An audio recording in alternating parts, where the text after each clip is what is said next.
Percentage points, and who is down? Well, no surprise, the NDP, almost 16 percentage points. And in some of the ridings, you can see the impact of that. Let's take a look at Kelowna. Kelowna is really interesting because if you look at what happened to the NDP support there, at least as of right now, it was 18% in 2021. It's down to 2.7%. And it seems to be going to both the Conservatives and the Liberals. The Liberals right now in the lead, the incumbent in second place. Let's take a look at Okanagan Lake West, South Kelowna. There, the NDP support has gone from 18.9 percentage points to 5.5. Now, super early, but still interesting to note and to keep an eye on. And now Richmond East, Steveston, this is another riding that kind of shows what's happened to the NDP support. It's gone from 19% in 2021 to 3.7%. Both the Liberals and Conservatives up. It looks like the Conservatives in Richmond East, Steveston might be benefiting more from that drop in NDP support than the Liberals are. But throughout British Columbia, we said this hours ago. I mean, maybe it was yesterday. I'm not sure. But anyway, hours ago. We haven't been here since yesterday, to be fair. It feels that way, yeah, though. I know. Anyway, what would happen to NDP support? Would it drop? It seems to be doing that in British Columbia and in a province where the Liberals and Conservatives are so competitive in so many ridings. Who will benefit the most from that? Still very much in flux, but they both seem to be benefiting. Yeah, you're right. Okay, so let's get another part of that story, and that's to look at whether a majority is still possible here as we wait to make a firm call on what kind of government Canada has chosen. So here you go again. This is back to the House of Commons. All those red seats there, leading and elected. So that gets you up to 157. Now we're going to add incumbents to come.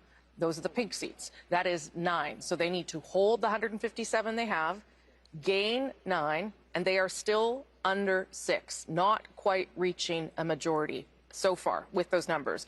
But let me give you another little piece of information that is relevant as we think about whether this is going to be a majority government, and that is that there are 44 ridings where the margin is 100 votes or less.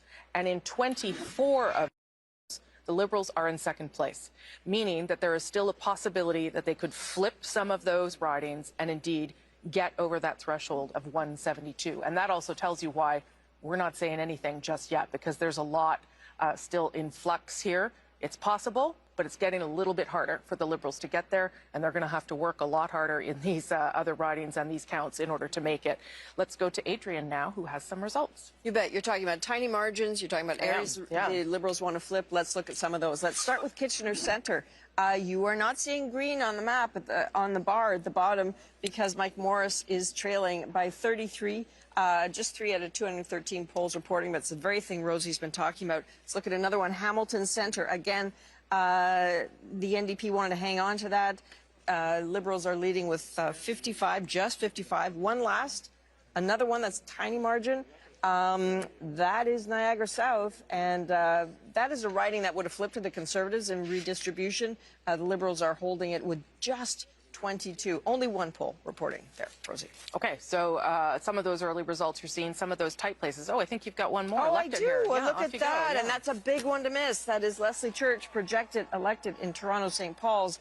That was a rematch against Don Stewart. That lead, 1,840. She lost that by 647 votes in that by-election that started everything that's happening right now. You can draw a direct line between that and this. Yeah, that loss, that by-election loss, was part of what got Liberals upset with Justin Trudeau and starting to speak more openly about how he needed to leave. A lot of Conservatives thought that by-election win was an anomaly, and indeed, the Liberals have taken back that riding tonight with Leslie Church. Let's have a look at Conservative headquarters now and see what's shaking over there. Also in Ottawa. Okay. To be clear, it's a bad night for the NDP. It is a bad night. And of course, my disclaimer is the Alberta New Democrats are not the federal NDP. And certainly we don't always agree on everything. But when we think about some of these values, when we think about the value that I think most Canadians want, you know, they want public services that work. They want an economy that provides for jobs, decent, good jobs for workers now and in the future. They don't want to pay too much in taxes. Nobody does. They want a government that is fiscally responsible. So by and large, I think that New Democrats can say this is what we stand for. And for whatever reason, the federal New Democrats Democrats have not been able to make that case. But I will say one thing, and I've said this as a political pundit, and I'll say it as a partisan now. When you look at what was accomplished in terms of pharmacare, dental care, child care in this last government, none of that would have happened without the New Democrats, but they've been unable to, I think, to make that case to voters. Okay, Naheed Nenshi, leader of the NDP in Alberta. Thanks so much. Thank you. Donna, these numbers are they're really interesting, right? Like 18 ridings yet to report, only 18 left. Again, those numbers themselves can pick up a handful yet to get to 172. The NDP need to pick up 4. You can imagine the Conservatives hoping the NDP win some of those BC ridings so that keep the Liberals from getting to a majority. So the Liberals with the NDP right now, let's say a Green, if the Greens win that seat, they're still not reaching 9. No, I mean a minority being. No, but it's pretty, it's beginning to look clear, as we were saying earlier, because the swing meter was... The Liberals are going to form government. We don't yet know whether it's going to be a majority government or not. Those by-elections that we were talking about, this happened in Toronto, St. Paul.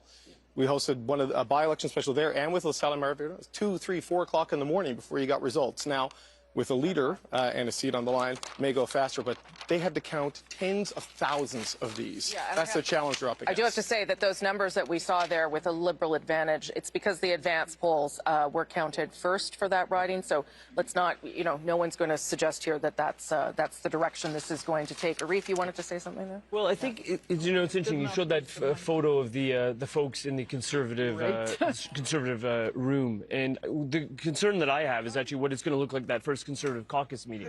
What I'm getting at, Rosemary, is that in terms of expectations, the expectations were quite large on the part of Pierre Poilievre's caucus, that he would deliver them into government, minority or majority, but he would deliver them into government. They have this legislation that we deal with all the time as parliamentarians. First act of a caucus is to decide on the Michael Chong private members bill about what we're going to do. If you want to get going, Andrew Coyne's ready for this conversation. But it's an interesting conversation because I just think what we've seen after consecutive elections is Andrew Scheer turfed, Erin O'Toole turfed. So Pierre Poilievre is concerned with his caucus and the expectations. And I would hear about that on the floor of committees, Rosemary. I would hear about it on the floor of the House of Commons. People measuring the drapes on their future ministerial offices. That has not happened tonight. There's going to be unhappy Conservatives. Sure. But let's see. If he improves the Conservatives' results from the last vote, which was 128 with redistribution, he's at 133, 134 here. I don't know. It's possible that some people will want to let him. He could say this is a partial victory if he holds him to a minority. I don't know. I'm just saying. Andrew, you went in, and then I got to go to Catherine here. One thing to measure the drapes, another thing to measure the coffin. I mean, it's maybe a little early for that. I think it will depend in part on whether it's a majority or minority. Totally. I think you absolutely are right that if he comes out of this with 40% of the vote, he would have bettered Stephen Harper.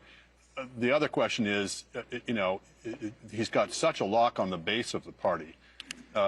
Can you really take him out even if the caucus decides? Yes, the caucus might turf him. I mean, the base might vote him back in. Okay, but Rosemary, in terms of the base of the party, it's the inability to stand up to that base in Alberta that has cost him this election. Okay, if he could have stood up to Daniel Smith, I think that's actually what's happened. Let's talk about it after. I do want to spend time. We're not going to write off anyone because we're not at that stage in the evening at all. Catherine Cullen, apparently you have a guest. Yes, and first we're going to just talk a little bit about what is going on in Quebec before we get to Vanessa Lee, our colleague on the island of Montreal. Let's start by taking a look at what is going on in LaSalle. Emard Verdun. Oh, perhaps. In fact, we are going to go to Vanessa Lee right away. Let's just get to the good stuff. And there you are, Vanessa Lee, on the island of Montreal. I believe you are with some prominent Liberals. Tell us what's going on. Well, Catherine, we are at the Society of Arts and Technology in the heart of downtown Montreal. And this is a very happy place because this is where more than a dozen Liberal candidates in the greater Montreal area are gathering and celebrating tonight. And joining me now is Stephen Guilbeault, the Quebec Lieutenant, most recently responsible for Parks Canada as well as Canadian culture and identity. Mr. Guilbeault, congratulations on your party's win. How are you? What's going through your mind right now? Because your riding is still too close to call. Yes, I think things are looking very well in the riding, but as you rightly say, it's too close to call yet, or it's very early. I think our numbers are very good, but are very early. We're very grateful that Canadians have decided to give us another mandate and we feel honored, and we will work hard for Canadians. We're asking for a strong government because we know we have tough days ahead, certainly with the U.S. administration and President Trump. We know it's going to be complicated, so the stronger the Canadian government can be, the more united we are, the easiest it's going to be to face President Trump. What do you think made the difference in this election that Canadians have voted for another Liberal government? And how confident are you that it will be a majority government? Well, clearly the numerous attacks by President Trump on the Canadian economy, but not just the economy, on our sovereignty and our very identity, I think have really mobilized Canadians. And I think they saw in Prime Minister Carney someone who has experience on the world stage, someone who has experience with the economy, with finance, who has managed crisis, versus Pierre Poilievre, who's never done anything else than work on Parliament Hill in Ottawa. And they felt he was the right person for what's coming ahead and the difficult times we have ahead of us. We appreciate your time. Thank you very much. Thank you very much. Back to you, Catherine. Vanessa Lee in Montreal. And Rosie, worth noting, Stephen Guilbeault's riding, it was Gilles Ducep's old riding. It's gone Bloc in the past. It went NDP. Even in 2015, Hélène Laverdière kept that riding. That's right. Right now, though, Stephen Guilbeault, about 46% of the vote. Still early numbers, though. Okay. And you can see there at the bottom of your screen, we have still not made a call about what kind of government Mark Carney will be leading as the 24th Prime Minister. 162 seats leading and elected for the Liberals, 138 for the Conservatives, 24 for the Bloc, 10 leading or elected for, I think they're just leading, but maybe leading and elected for the NDP. You need 12 to form official party status. The Greens, oh, look, they just popped up. It seems like every time I mention them, they just appear. Leading and elected in 1. Remember that the number that the Liberals are still hoping to get to tonight is 172. That would give them a majority government and, of course, the ability, the mandate to implement their agenda much, much easier than if they're going to have to work with another party. But what we're seeing tonight is really the story of what this election has been. Largely a two-party race and the collapse of the Bloc and the NDP's vote right now. I want to talk maybe a little bit about popular vote and whether it matters here. I'm just looking at our dashboard. The Liberals are at 44.7%. The Conservatives at 40.6%. And I would just note that these numbers are so big, right? They are so big compared to what you would normally see in an election. 2015, for instance, Justin Trudeau won his majority with 39.47% of the popular vote. That is, I guess, just because we're in this two-party race. Is that how I should read that, Chantal?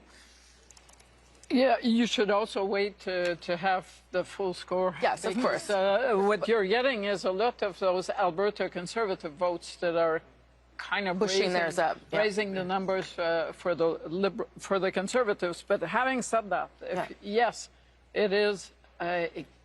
Both numbers are way too high for the kind, and that's why when you look at the seats and the possibility of a majority government, it's really hard to have a minority government if you do not have a strong third-party presence.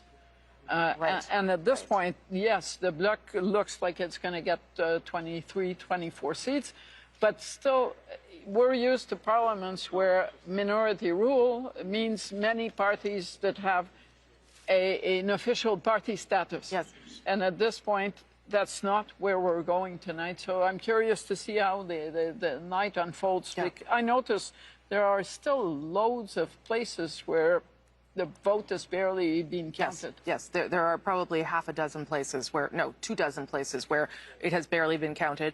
Worth remembering here that 6 of the last 8 federal elections have produced minority governments, right? The last majority government we had, of course, was Liberal in 2015. And with 4 parties with official party status, we look like we're going down to 3. I don't really believe there are loads of New Democrat votes hidden in those uncounted votes. No, we might get to 4. Does that concern anyone that there is fewer? Less representation of parties inside the House of Commons in terms of what that means for democracy, Andrew? I don't think it's a good thing or bad thing on its own. I mean, again, you get into the issue of how representative is the popular vote in that regard. How well represented is it in terms of the number of seats? Yeah. But ultimately, the electorate is going to decide whether they want to have a multiplicity of parties or maybe in the present circumstances. That's the question is this a one-off? or does this represent a greater degree of change? We've seen the NDP written off before they came back. We've seen the Liberals written off Bloc before. too, yeah. We've seen the Bloc. Yeah. So these are enduring brands, and you know, the wheel goes full circle, and they may come back. Chantal, then Althea. On the NDP, they went from no official party status in '93 to decade or two later, I admit, but they still, at some point, they had presence across the country, from Atlantic Canada to BC, including Quebec. So that possibility is still there. Do not assume that a victory for the Liberals tonight is necessarily a Liberal reign for all times. No. At some point, the seeds of change will come back, and they might have a better chance to bloom. Yeah, and Liberals probably shouldn't assume that either. Andrew, and then Althea. The one thing I think we should be looking for is not just, you know, will they get over the majority, will BC put them over the top, but also how will the Liberals do in Western Canada? One of the things people have been very worried about, some people, is will this, you know, will another Liberal victory cause Westerners, and some Westerners anyway, to give up on Canada? I should note that the numbers coming in BC and Alberta are looking pretty close to what the polling numbers were suggesting, and the polling numbers are saying the Liberals are going to do better, at least in the popular vote in those provinces, better than they have since 1968. So that should hopefully dampen down some of the sort of attempts to portray this as the West being shut out yet again. We'll see. We'll see. Last word to you, Althea.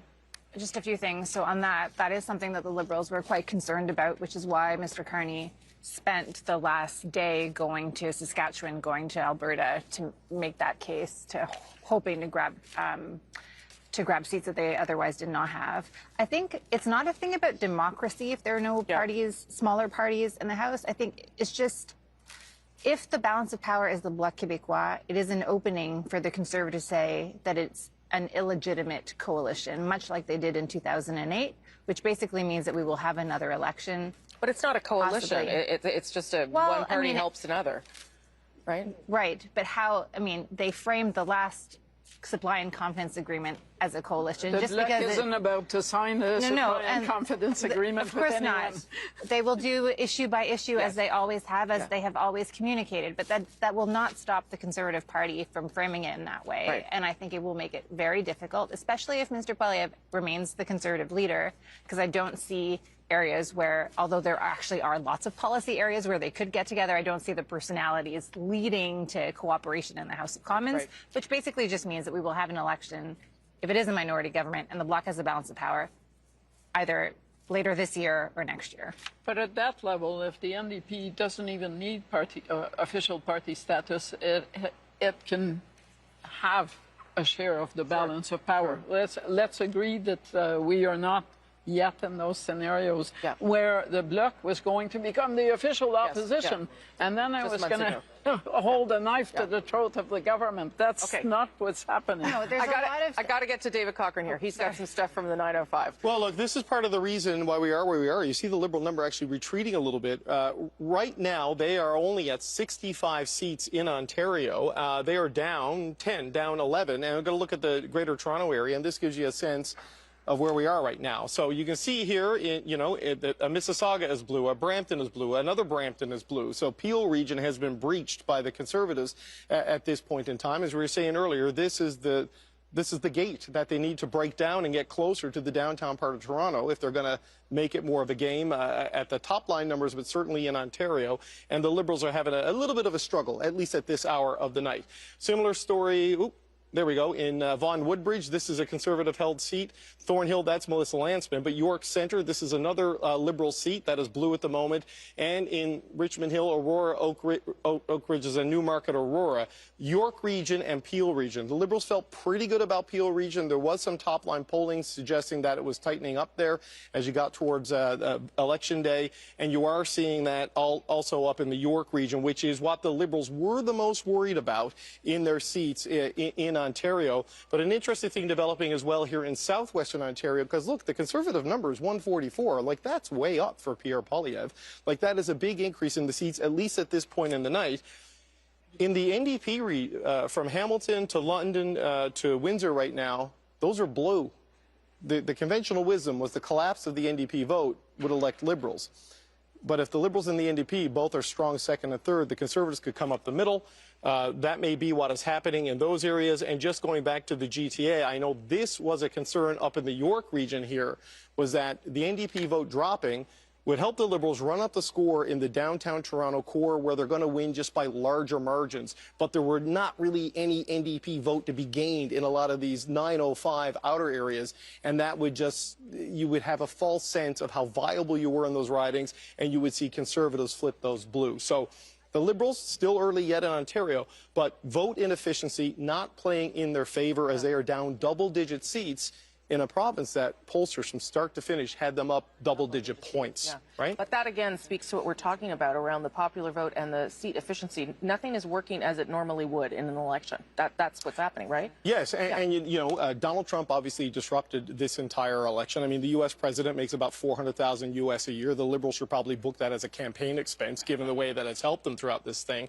But, you know, until we get sort of the urban votes in mass number to know exactly how the cities of Canada are going to vote, and the suburbs of Canada are going to finally vote, and of course British Columbia, it's hard to know if they're going to get there. But the vote efficiency that has helped the Liberals win the 2019 federal election and win the 2021 federal election, despite losing the popular vote, at this stage, we're not yet seeing that. Now, they're starting to tick back up. They're in 161 right now.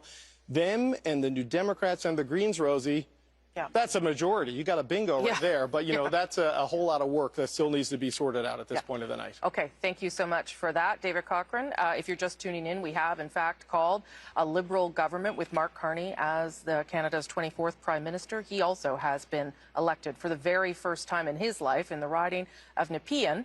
We are waiting to see whether it's a minority or a majority, so we're going to go to Adrian now, who's got some results, projected results, maybe that will help us get there. Indeed. So we're looking at a projected elected, the only one that is a flip in Ontario so far. That is Toronto St. Paul's with Leslie Church. Again, the only projected elected flip for the Liberals so far in Ontario. Wouldn't it be interesting to talk to Leslie Church? Well, why don't we do that? Let's talk to Eli Glasner, who is in Toronto St. Paul's with Leslie Church. Hello, Eli. Yeah, Adrian, so we are here in our room crammed with volunteers, and here she is, Leslie Church. Congratulations. I want to know from you that very close loss to Don Stewart back in June, and then to pick up the campaign and start again. How was it different when you started knocking on doors for now a second time? Well, the difference was really Trump and Mark Carney. Donald Trump, I think, has really set the stakes for this election in a way that stood at the doors. And the change of leadership. Mark Carney came in as a fresh, new, experienced leader for the Liberal Party, and I think people were looking for that too. So that really changed the playing field. And also it was more time to do the outreach that we needed, to hear from people heading into a general election as opposed to a by-election. And I think that was really important. So I'm deeply, deeply grateful for the results tonight. You lost in the by-election to the Conservative Don Stewart, a small margin of votes of just over 600. Now here you are. How are you feeling this evening? I feel very good. I feel so grateful for the trust that the community of St. Paul's has put in me. I'm so grateful for the team. We've had just people coming out in this election in ways that I've never seen before, getting involved because of what's at stake. And so I really hope to continue that engagement as we go forward. I understand people were coming to your campaign measure when he was out putting out signs, something like 4 times the amount of requests for signs. So there really was, this time as opposed to the by-election, a bit of an uphill battle. A lot of voters talking about Justin Trudeau, not so happy, but a different atmosphere this time. Well, look, the world has changed, and St. Paul's feels that. And so it's absolutely true. We had people coming in literally off the street, getting involved in their first campaign of their lives, saying this matters, this is going to be the most important election of my lifetime in Canada. And we're proud to be part of a party that is pushing a positive agenda, that wants to build a better future here, and most importantly wants to stand up for Canada in the face of Donald Trump. I mean, that was just an existential threat that really loomed over all of this election. All right, thank you for making time for us. You're welcome. Thank you. There you go, Leslie Church. here at Toronto St. Paul's. Very dramatic riding, bit of a bellwether, bit of a wake-up call for the Liberals when the by-election, a big surprise when Dawn Stewart won just a very small margin. But as you're seeing from those results, a very dramatic difference tonight. And certainly when she came downstairs and entered, this celebration, there were loud cheers. And as we were hearing from the organizers when they were out on the street, when they were knocking on doors, the thing they were hearing again and again was Trump and the tariffs, and those concerns has brought this red wave back to St. Paul's. It was a red riding for many, many years with Carolyn Bennett, and it is red now once again. Okay, all right, Eli Glasner, who was with Leslie Church there. That's the story of Fortress Toronto, but if you go outside... Oui, mais deux points de base, c'est énorme. Ouais. Quand on réalise, Hélène, qu'ils sont jamais allés plus que 39 oui, depuis... mais si votre adversaire fait plus 7... Non, oui, non, ça je le sais. Ouais. Ça je le sais, j'en suis conscient. Mais le chemin existe s'il se fait élire ce soir. Le chemin existe pour lui d'être chef dans un gouvernement minoritaire, chef du Parti conservateur. Je reviens à ma théorie. Carney est très heureux. Il est sur le Airbus 321. Il laisse tout le monde en l'air, il se promène partout. Négocier avec Trump. On évacue donc le problème avec les Américains. Et là, s'il y a une autre élection, à ce moment-là, Poilievre est sur de bonnes... Mais c'est certain que si on est en situation minoritaire, Poilievre ne va nulle part. À moins qu'il fasse un siège. Oui, c'est ce que je dis. L'avenir dure longtemps, mais moi, je vais en ajouter sur mon collègue ex-sénateur et ministre, c'est que, imaginez le degré de difficulté. Donc, Pierre Poilievre, dans un contexte complètement nouveau, avec un roi fou à Washington, un banquier qui prend la place de Trudeau, et qui lui prend son programme, sur la taxe carbone, sur les baisses d'impôts, et il progresse quand même à 41 %. Ouais. C'est quand même quelque chose. Ouais. Il n'a pas démérité de la famille conservatrice, et je pense qu'il a un avenir devant lui.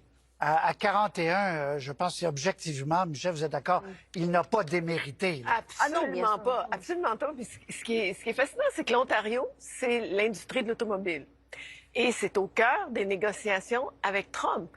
Et normalement, les libéraux auraient dû faire des gains beaucoup plus importants. Et là, ce qu'on voit, c'est que c'est les conservateurs qui vont chercher ce vote-là d'une certaine façon. Puis je ne le regarde pas là, circonscription par circonscription, mais sur le principe même, l'Ontario, c'est important. Et dans ce sens-là, sa stratégie d'aller vers les travailleurs aux dépens du NPD, qui normalement devrait être le parti des travailleurs et des syndicats, ce soir, c'est les conservateurs qui récoltent ce fruit-là. Et juste pour terminer sur ce que Michael dit, je sais que lui, il pense qu'à Noël, c'est terminé. Moi, je pense pas qu'à Noël, c'est terminé, dans le sens qu'il y aura avec Trump, il y aura d'autres conséquences. Et c'est pour ça que c'est important de voir si c'est un gouvernement minoritaire, ça change la donne pour le reste des... En tout cas, ça ressemble à ça, ce qu'on a devant les yeux. Là. Je ne sais pas ce qu'a pris le conseiller libéral, à moins qu'il y ait des chiffres qu'on ne comprenne pas. Là, mais ce qui est intéressant... Ah, excusez. Non, Sébastien, Grand Toronto. Oui, Grand Toronto, c'est là que ça s'est joué pour distancer le Parti libéral d'un gouvernement majoritaire au moment où on se parle, parce que les conservateurs ont quand même fait des gains. Regardez, ça, c'est les résultats de ce soir. Donc, vous voyez le bleu qui est ici. Le bleu qui est ici, c'est des circonscriptions où les conservateurs sont en avance comparativement à 2021. Donc, c'est des prises pour le Parti conservateur qui rentrent un peu dans Toronto. Et si on regarde de façon plus générale d'autres sections de l'Ontario, ici aussi, c'était très conservateur avec des grosses circonscriptions. Mais dans l'analyse un peu plus fine, ils ont aussi fait des gains sur les libéraux, notamment ici. Donc, l'Ontario a livré d'une certaine façon pour les conservateurs et n'a pas livré pour les libéraux, ce qui fait en sorte qu'on se retrouve avec les chiffres actuels. Ça se resserre quand même 156-148. Alors, c'est pour ça que j'ai un grand point d'interrogation avec peut-être le texto du contact de Louis.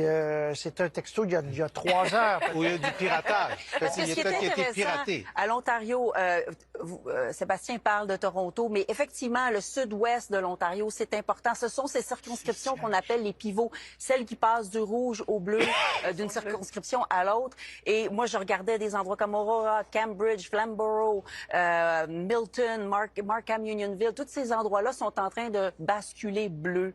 Et ça, c'était là-dessus celle que misaient les libéraux et ça ne s'est pas produit. Au total, c'est 16 sièges de plus pour les conservateurs en Ontario au moment où on se parle. C'est vraiment pas ce qu'on prévoyait. Alors, je vous redonne la parole, mais une petite seconde pour préciser une chose. Il y a actuellement, à 23h10, 33 luttes extrêmement serrées. Et donc, je refais le fil avec le conseiller qui a parlé à notre ami, c'est que si dans les 33 luttes, il y en a 20 qui tombent du côté rouge, ils ont effectivement une possibilité encore de devenir majoritaire. Il y en a 33 là où c'est serré, serré, serré. Et c'est arrivé... Si elles tombent de l'autre côté? S'ils tombent... Non, mais les libéraux... OK, je vous donne un exemple tout de suite, Michael. Surrey Sud, White Rock. Deux petites voix, là. Là, c'est du... Puis là, ça a changé 3 fois. Alors, Victoria, plus 7. Si ça se confirme pour... ben lui, ça compte pas parce qu'il est dans les avances ou en tête, là. Bon, en voici une. Si Jill McKnight prend le dessus sur Jesse Saota, ben les libéraux en ajoutent une. Alors, il y en a comme ça 30, 33 même. Ce qui fait qu'on ne peut pas pour l'instant confirmer que le sort de Carney est minoritaire et c'est comme ça dans Cumberland, Colchester. Si vous voulez faire 22, de la mathématique, Patrice, les bloquistes, je ne dis pas qu'ils veulent faire ça, qu'ils vont faire ça, mais ils pourraient gouverner avec les conservateurs. Absolument. Et je pensais à ça tantôt. Si Poilievre avait bâti des ponts, on revient tout le temps à ça. Si tu bâtis des ponts, puis tu as des amis, puis tu cries pas Bredolbon, ben quand c'est le temps de faire un truc comme ça, les gens sont plus ouverts. Sauf que ça alors, serait 156, 148... Non, on ne dit pas que ça va se faire. Non. Mais gouverner avec oui, ben il pourrait si. Mais rappelons-nous, à l'époque de Harper, l'idée était, c'est ce que les conservateurs disaient, que c'est le premier parti, celui qui a le plus de sièges, qui doit faire le gouvernement et qu'une telle coalition qui serait formée avec le deuxième et le troisième serait illégitime. Alors, je verrais mal M. Poilievre jouer... C'est l'argumentaire de M. Harper à c'est l'époque. intéressant. Oui, mais il n'est pas là aujourd'hui pour défendre cet argumentaire. Oui, c'est à lui qui a la première tentative de faire le gouvernement. S'il échoue, il peut y avoir une deuxième tentative avec avec l'opposition officielle appuyée par d'autres partis. Alexandre Boulris réélu. 5e mandat pour Alexandre Boulris dans Rosemont, la petite patrie. Donc, confortable pour M. Boulris qui se retrouve dans un caucus pour l'instant de 11. Gérard Deltel réélu aussi facilement dans Louis-Saint-Laurent, Akiawandrac. Et Lévis-Lotbinière, Jacques Gourde. Donc, les périodes de questions vont être... le futur Louis Plamondon. Bonne nouvelle pour Infoman. 8e mandat pour M. Oui, Gourde. mais he's coming up. Ah oui, mais Infoman a fait campagne, je suis sûr. Laurier-Sainte-Marie, élu. Stephen Guilbeault, ministre de la Culture et d'Identité canadienne. Donc, élu, c'est Nina Machouf qui arrive 2e. Et University Rosedale, c'est réglé pour Chrystia Freeland. Je l'ai répété à 2-3 reprises, Mme Freeland, qui et elle parle en ce moment. Elle est un peu responsable de tout ce qu'on est en train de décrire, de vivre actuellement. Dans le Grand Montréal, Sébastien. Voilà, les libéraux ont réussi à aller chercher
suis avec Mark Miller, réélu sans surprise un peu pour M.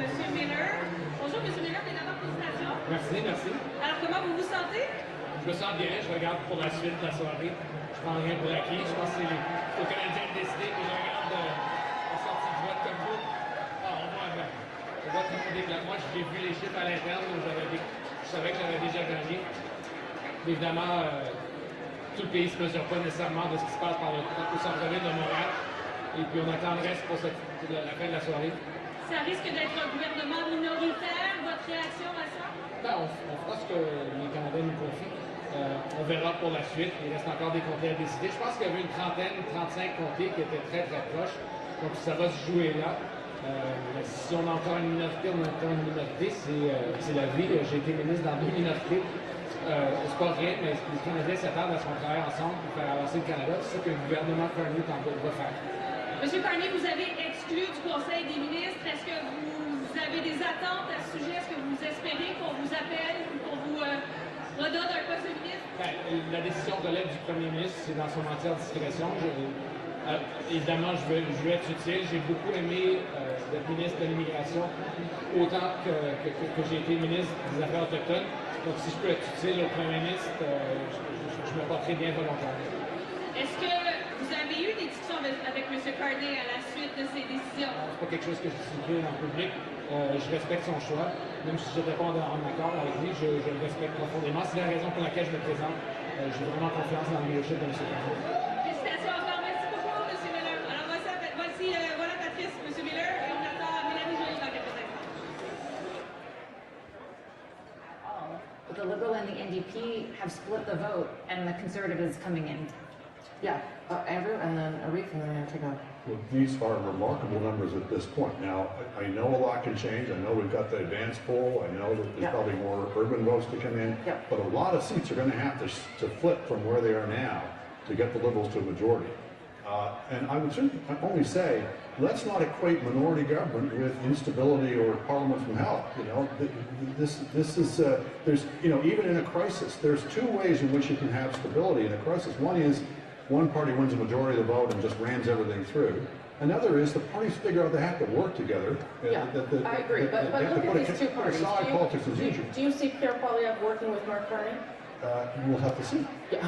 I mean, Cook believes that the role of the opposition is to oppose. That is how he attacked the NDP in the last But look, if things get really hairy with Trump, the electorate will be in an unforgiving mood for anybody who's seen to be just playing politics as usual. I think we've seen that the electorate has adjusted their metrics as to how they look at people when they're really scared about things. Maybe. Quickly, Arif Ronnie, then I got to go with Kevin Cullen. Well, I'll agree with a bit of what Althea said, but just politely push back. So on the point about the advanced polls coming out, that we still need to wait for that. There's no doubt. I think the conversation with respect to crime has absolutely happened by Mark Carney, by the platform that put out. It talks about things like gun control. It talks about things like investments in officers. What it doesn't talk about is suspending charter rights and invoking the notwithstanding clause. I think that's a mature approach, a professional approach, and one that is required from somebody who aspires to the highest office. Okay. Take a look at the bottom of your screen. That's what's got us all worked up here, because things are moving around very quickly and things are very close. And so that's where we are tonight. Yes, it'll be a Liberal government. What kind is anyone's guess? Catherine Cullen. Yeah, and you see the NDP there hovering just below official party status. But one thing that is a little bit more certain than that, one seat that is a little bit more certain, is that of Alexandre Boulgaris. He maintains the NDP presence in Quebec. And I believe we have Mr. Boulgaris. The CBC's Corbina Oduro is in the riding of Rosemont-la-Petite-Patrie. And you got the candidate himself there, Corbina. Yes, I do, Catherine. And when it was brought up on screen that he was elected again in his riding, the crowd erupted. And I'm here with Alexandre Boulgaris. What's that feeling like? No, I'm so proud, and I thank the people of Rosemont-la-Petite-Patrie for their confidence. Continue to talk for them and to fight for them and get results. So it is going to be a Liberal government. What are your feelings about that? At least it's not a Conservative government, and we showed in the past that we can negotiate with the Liberals and get concrete results for Quebecers like dental care.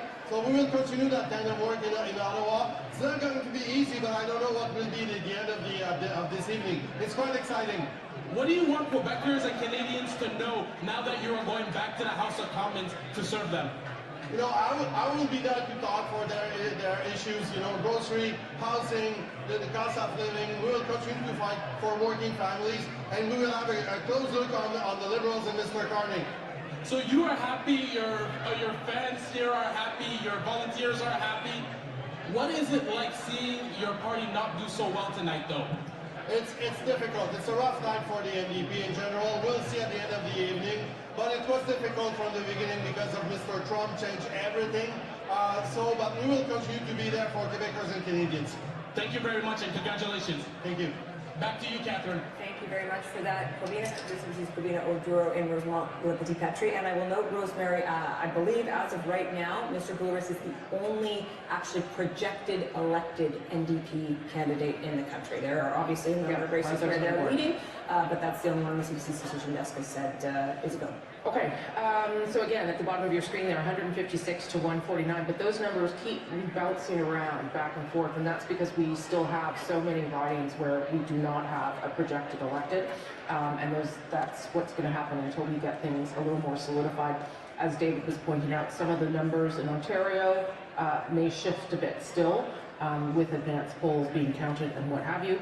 So we might be in for a long evening here. It is late already, but we might be in for a lot longer. Chantal, it looked like you wanted to say something. I'm looking at what's available for Carleton. Yes. You talk about Ontario ridings not being, you know, there are not that many polls counted. No. But at this point, the Liberal candidate is ahead of Mr. Poilievre. But that's mostly administration. I believe the end result will be a lot tighter than what I'm saying. But it gives you an idea of how we might be here before we have some final sense of what's happening. It's, yeah. It seems to me that the vote counting is slower than usual. It might be. In many regions of the country. Carleton is a special case because it's got 91 candidates on the ballot. But, you know, we don't know what the turnout is. If the turnout is anyway what the advanced polls was, if that is reflected in the general, there are more votes to be counted then too, right? That's possible. Yes, but I also believe that in future elections, Canada should want a protocol where the advanced polls are all calculated ahead of time. Yeah.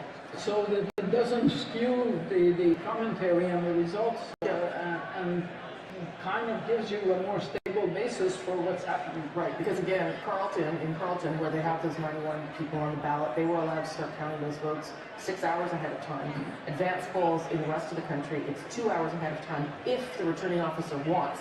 It's up to each returning officer to make that decision, and that's why things are a little sticky right now, I would say. Okay, what am I doing here? I'm going to show you. Oh, here we go. This is Carleton here.